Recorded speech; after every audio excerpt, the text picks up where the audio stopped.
La Universidad de Guanajuato, a través de su programa de salud estudiantil del campus Elaya Salvatierra, trae para ustedes Corta el Estrés, un podcast dirigido a toda la comunidad universitaria que forma parte de las actividades del proyecto HealthFest. Dale un break al estrés.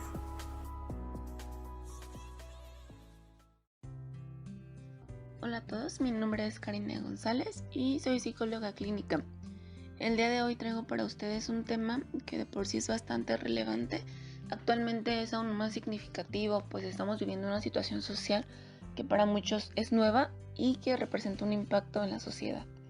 La pandemia actual representa un cambio drástico que involucra un desgaste emocional. Vemos personas que fueron despedidas de manera injustificada de sus empleos, médicos que exponen sus vidas y que deciden alejarse de sus familias para protegerlos, sacrificios, hambre, crisis, carencias y escasez de recursos, y no es para menos que los niveles de estrés actuales estén disparados. Todo este cambio obviamente trae de la mano estrés. La amenaza ahorita no solamente es el virus, es todo el contexto que lo rodea. Por ejemplo, ¿tú sabías que el país con mayor estrés en el mundo es México? Pues sí, la Organización Mundial de la Salud anunció el año pasado que el 75% de nuestra población padece estrés laboral. Países como Estados Unidos, que tienen el 73%, y China, que tienen el 59%, están debajo de México. La Organización para la Cooperación y el Desarrollo Económico informó que México es el país donde se registran jornadas de trabajo más largas.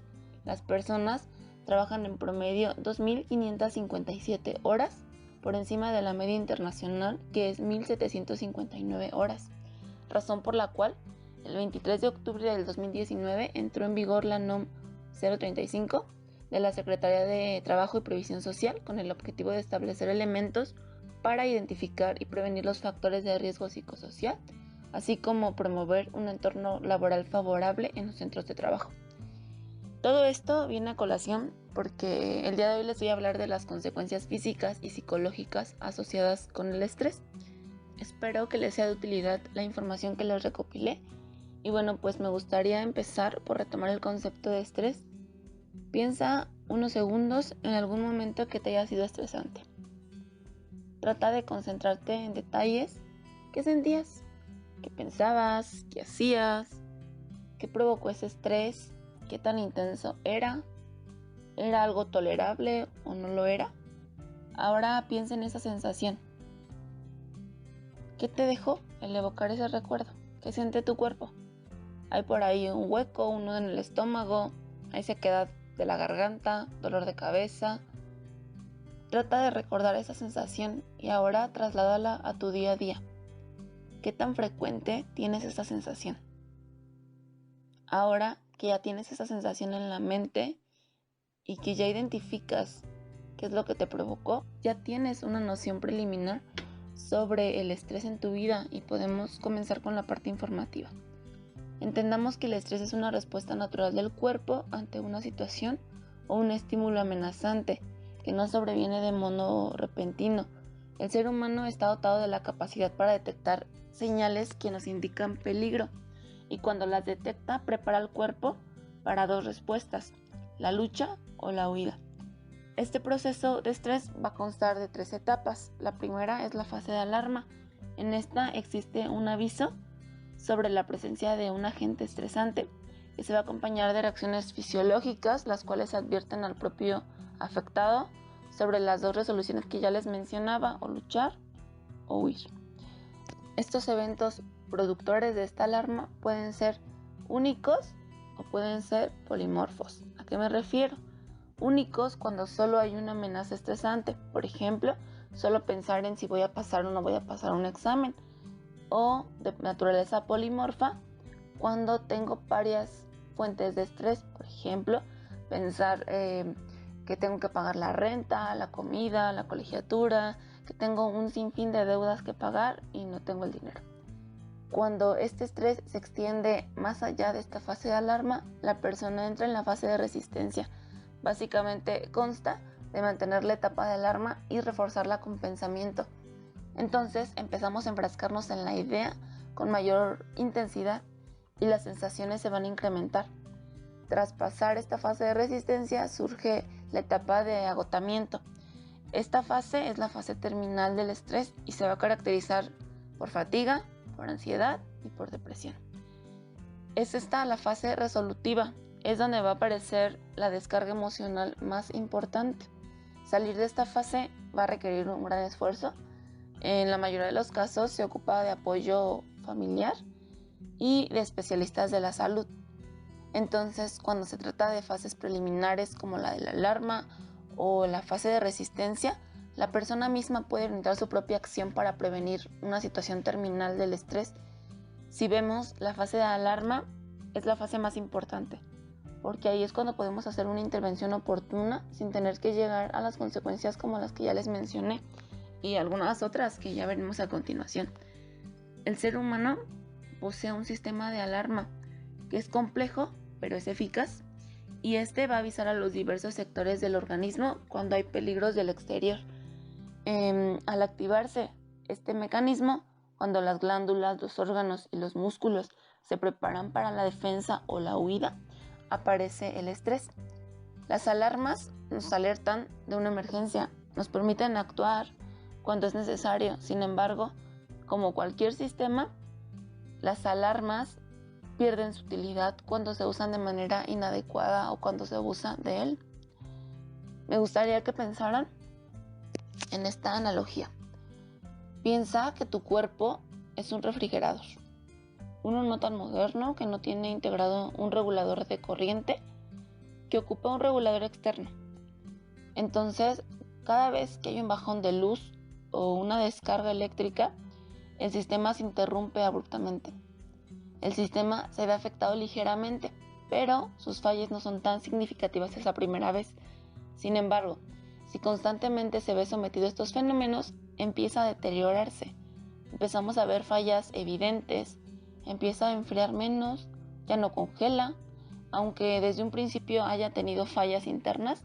Si nosotros no somos expertos en el tema o simplemente lo ignoramos, no nos daremos cuenta de las consecuencias o el daño generado hasta que se manifieste una señal física evidente para nuestros ojos. Pues básicamente así funciona el estrés.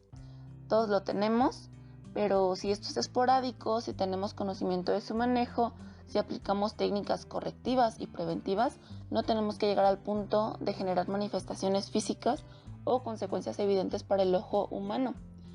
El no estar sometido a un estrés constante le da la oportunidad a tu organismo de recuperarse de las amenazas a las que se ve expuesto constantemente. Entonces, entendemos que el estrés continuado impide el funcionamiento normal del organismo. Los sistemas de protección van a bajar la guardia. Entonces, los órganos sufren tensión y sobreviene la enfermedad. No importa cuáles hayan sido los agentes estresantes, el organismo reacciona de forma idéntica. Así sea algo mínimo, tu cuerpo va a activar el mismo sistema que activa con una amenaza grande. En el organismo, la señal pasa por diversas estructuras fisiológicas, pero antes de que el mensaje llegue al hipotálamo, pasa por varios centros cerebrales donde se procesa la señal de alarma. Así que depende de la interpretación que nosotros mismos le demos al agente estresante para que éste resulte maligno o benigno. El estrés provoca una serie de efectos que tienen que ver con los procesos mentales y conductuales que denominamos respuestas psicológicas. A continuación, les voy a mencionar algunas respuestas psicológicas de esta lista. Tenemos la dificultad en la concentración y en la atención. Una retención de la memoria reducida, no solamente a corto plazo, también a largo plazo. La mente va a ser incapaz de evaluar acertadamente una situación del presente y tampoco puede acertar a proyectarla en un futuro. Dificultad para mantenerse relajado. No solamente el cuerpo, la parte física, sino también la parte emocional. Se empieza a sospechar de nuevas enfermedades. Se desarrolla la impaciencia, la intolerancia, el autoritarismo y hay una falta de consideración por los demás. Hay un aumento del desánimo e incluso un descenso en el deseo de vivir. Hay pensamientos de incapacidad y de inferioridad. Hay incapacidad para dirigirse verbalmente a un grupo de personas de forma satisfactoria, generalmente con tartamudez. Hay falta de entusiasmo en tus actividades preferidas. Aquellos hobbies que antes disfrutabas ahora ya son obsoletos. Hay absentismo laboral y escolar. Hay aumento en el consumo del alcohol, del tabaco, de café u otras drogas que funcionen como relajantes. El nivel de energía es fluctuante de un día a otro. Los patrones del sueño se ven alterados principalmente por el insomnio, pues durante el día existe una necesidad excesiva de sueño y durante la noche pasa lo opuesto, por lo que el ciclo del sueño se invierte. Aumenta la tendencia a la sospecha, se culpa a otros o se pasa la responsabilidad a los demás. Aparecen tics y reacciones extrañas que no son propias del sujeto. Y por último se manifiestan ideas suicidas o incluso intentos suicidas.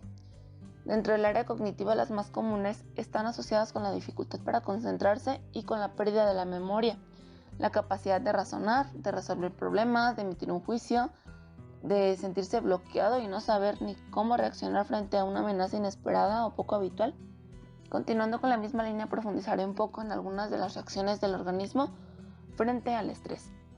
Tenemos la frustración o la agresividad, que se manifiesta por intolerancia, por incomprensión, que desemboca en el uso de palabras hirientes o incluso agresividad física. Inhibición del deseo sexual. En el desencadenamiento del estrés, varias funciones orgánicas se eliminan para hacer frente a la alarma, entre ellas la función sexual. En el hombre, por ejemplo, existe una disminución de la libido y en la mujer, aparte de que existe un desinterés, va a existir un desajuste en la ovulación o incluso esta se detiene indefinidamente. Es por eso que para muchas mujeres el estrés es un verdugo a la hora de querer ser mamás. También tenemos ansiedad. Las personas con estrés presentan frecuentemente síntomas asociados a la ansiedad, como la aprensión, la preocupación, la tensión, el miedo por el futuro o propiamente llegan a manifestar ansiedad. Es normal experimentar cierto grado de ansiedad ante ciertas situaciones, pero una ansiedad excesiva definitivamente no beneficia al sujeto. También tenemos depresión, ya que este es uno de los rasgos terminales del estrés, cuando este se ha continuado más allá de la fase de alarma y se ha mantenido constante durante mucho tiempo en la fase de resistencia, entrando finalmente al agotamiento. El abismo más cercano es la depresión. Todas las reacciones del organismo debidas al estrés tienen una evidente influencia sobre la salud, no solo mental, sino también física. Empecemos con el corazón y la circulación. El corazón es alertado por todo el sistema nervioso y hormonal. En cualquier situación de estrés, intensifica su función de bombear sangre, a la vez aumenta la presión sanguínea, que se conoce como hipertensión. Todo esto va a obligar a mantener un ritmo de trabajo superior al normal, así que si se produce repetidamente, acaba provocando un debilitamiento. Las hormonas de las glándulas endocrinas vierten el flujo sanguíneo en una situación de estrés. Tienen como función, entre otras, movilizar los depósitos del colesterol y otras grasas para dotar de energía los músculos necesarios en una emergencia. Cuando este esperado choque no se produce, el colesterol y las otras grasas se van a adherir a las arterias y así favorecen la arteriosclerosis. La combinación de estos factores puede desembocar en una angina de pecho o en infarto miocardio. Además, también los dolores de cabeza se presentan. Las migrañas o las jaquecas aparecen como resultado de la vasoconstricción de los conductos sanguíneos que arriesgan el cerebro. Quien sufre migrañas sabrá que no solo es el dolor de cabeza, sino que se acompañan también de náuseas, de irritabilidad, de una extrema sensibilidad al ruido y a la luz que hacen que el dolor sea algo insoportable. Respecto al aparato digestivo, al vivir experiencias estresantes, los músculos rodean al esófago. Estos experimentan espasmos que dificultan o incluso impiden la deglución de los alimentos. Básicamente, se nos hace un nudo en el estómago. El estómago envía señales al cerebro que le avisa que ha perdido apetito. Entonces, las paredes del estómago producen una serie de ácidos y enzimas que debilitan las mucosas con lo cual origina úlceras gástricas. También el páncreas, que provoca una obstrucción de los conductos biliar y pancreático, con lo cual se produce una inflamación de este órgano. En los intestinos, el efecto está en la alteración de los movimientos, puede producir irritaciones en las paredes intestinales, que son equivalentes a úlceras estomacales. Las enfermedades digestivas conectadas con el estrés son la úlcera gastroduodenal, la colitis ulcerosa y el colon irritable o espástico. Por otro lado, tenemos los trastornos psicosomáticos, que son aquellas dolencias que dan manifestaciones orgánicas, pero que tienen su origen en causas psicológicas, como el propio estrés u otros estados emocionales. Cabe aclarar que el estrés no es la única causa, por lo general actúa como un agravante de enfermedades en alguien que ya es propenso. Dentro de las enfermedades psicosomáticas están la alopecia, la acné, la urticaria, dolores de espalda, calambres musculares, reumatismo, asma, alergia, rinitis, bronquitis, vaginismo, síndrome premenstrual, obesidad, ansiedad, tics y conjuntivitis. Consecuencia del estrés también tenemos el desarrollo de trastornos psicológicos, que según el Manual Diagnóstico y Estadístico de los Trastornos Mentales en su quinta versión, se clasifican en dos: el trastorno de estrés postraumático y el trastorno por estrés agudo. El trastorno de estrés postraumático es un trastorno que algunas personas presentan después de haber vivido o presenciado un acontecimiento impactante, terrorífico o peligroso. A cualquier persona le puede dar el trastorno por estrés postraumático y a cualquier edad. Esto incluye, por ejemplo, a los veteranos de guerra, a los sobrevivientes de agresiones físicas y sexuales, de maltratos, de accidentes de tráfico, de catástrofes, de atentados terroristas u otros acontecimientos graves. No todas las personas con trastorno de estrés postraumático han pasado por una situación peligrosa. Algunos acontecimientos, como la muerte repentina o inesperada de un ser querido, también pueden causarlo. Los síntomas suelen comenzar en los 3 primeros meses después del incidente traumático, pero a veces empiezan más tarde. Para que se considere como trastorno de estrés postraumático, los síntomas deben durar más de un mes y ser lo suficientemente graves como para interferir con las relaciones o el trabajo. El curso de la enfermedad varía de una persona a otra. Algunas personas se pueden recuperar en 6 meses, mientras que otras tienen síntomas que duran muchísimo más tiempo. En algunas personas el problema sí llega a ser crónico y persistente. En segundo lugar, tenemos el trastorno por estrés agudo, que va a implicar la exposición a un evento o un suceso traumático y que origina una serie de síntomas intrusivos, disociativos y de evitación, causando un grave malestar en la persona que lo padece. Este dura de 3 días a un mes, y si los síntomas perduran, acaban evolucionando a un trastorno de estrés postraumático. Así, mientras el trastorno de estrés postraumático dura como mínimo un mes, el trastorno de estrés agudo dura como mínimo 3 días y como máximo un mes. Es decir, que cuando se supera un mes de duración de los síntomas, el trastorno de estrés agudo pasa a ser un trastorno de estrés postraumático. Aunque también podemos desglosar trastornos del estado de ánimo y trastornos de ansiedad, el Manual Diagnóstico y Estadístico de los Trastornos Mentales únicamente crea el apartado para trastornos asociados al estrés, estos dos. Y bueno, como se podrán dar cuenta, las afecciones generadas por el estrés son varias y son preocupantes. Y es importante que entendamos que no podemos dejar de sentir estrés. Como seres humanos, sentimos, tenemos emociones y eso nos hace vivir continuamente situaciones estresoras.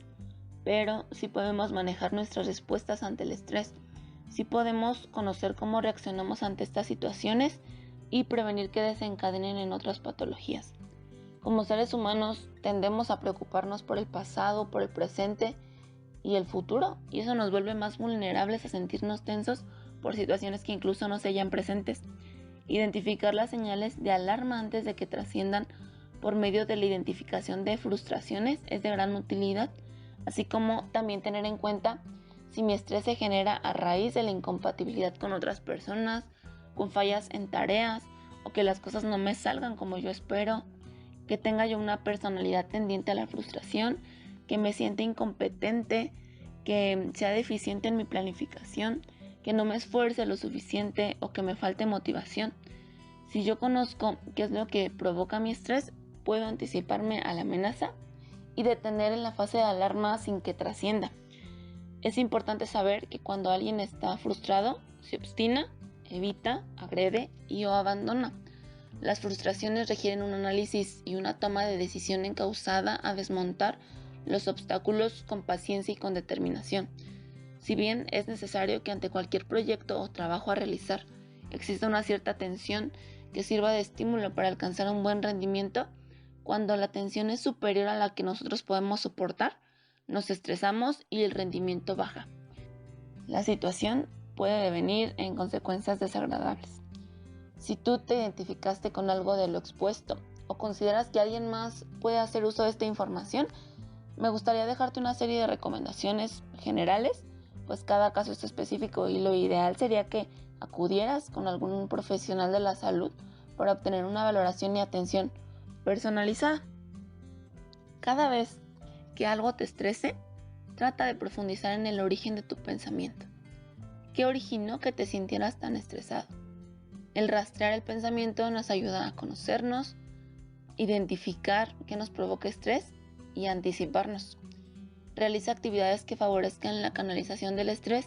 Algún deporte o actividad física sería de gran utilidad, específicamente aquellas que sean de tu agrado o interés. También puedes complementar con el uso de meditaciones guiadas o prácticas que ayudan a conectar con el cuerpo, como el yoga en sus distintas modalidades. Evita satanizar lo que estás sintiendo, tratando de negar su existencia. Eso solo hará que el estrés siga su curso e incluso se incremente. Permítete reconocer que te encuentras estresado y comienza a actuar para manejarlo. Reconoce aquello que no puedes cambiar y aprende a delegar responsabilidades. Evita asumir responsabilidades que no estás seguro de poder llevar a cabo usando el no. Establece rutinas que te ayuden a guiar tu día a día con la debida flexibilidad. Dentro de tus rutinas, incluye alimentación saludable y duerme el tiempo necesario. Prioriza si vas a realizar varias actividades. Empieza con las que no te generan tanto entusiasmo porque son las que te demandarán más energía y termina con las que más te emocionan y eso te motivará en el proceso. Busca distraerte con tu música favorita o algún show de comedia. Dialoga contigo mismo, confronta tus propias frustraciones, arma un debate frente al espejo sobre la veracidad de tu interpretación, el origen de la frustración y un pensamiento alternativo que genere en ti la tranquilidad que necesitas. Cambia tu lenguaje. A partir de este momento no existen errores y problemas. Existen retos. De esta manera dejamos de enfrascarnos en la negatividad de lo que estas palabras representan. Un reto lo queremos enfrentar y un error o problema buscamos negarlo o evitarlo a toda costa. Y por último, y para mí la más importante, no esperes a que las consecuencias sean irreversibles. Si tú te identificaste con algo de lo que acabas de escuchar, es tiempo de cuidar de tu salud, es tiempo de darte la importancia que mereces, es tiempo de ser valiente y afrontar aquello que has estado evitando. Es tiempo de hacerte responsable de tu vida. Es tiempo de buscar tu estabilidad emocional y aprender a lidiar con tus propios monstruos. Y bueno, hasta aquí el tema. Espero haya sido clara con la información y al menos algo haya hecho clic dentro de ustedes. Recuerda que actualmente hay un sinfín de clínicas, asociaciones, fundaciones e instituciones gubernamentales dirigidas a brindar apoyo psicológico a costos accesibles, incluso gratis, que puedes encontrar fácilmente en internet, así que decir que no sabías a dónde acudir o que no cuentas con el recurso ya no es una buena justificación. No olvides que tu salud mental es tu responsabilidad.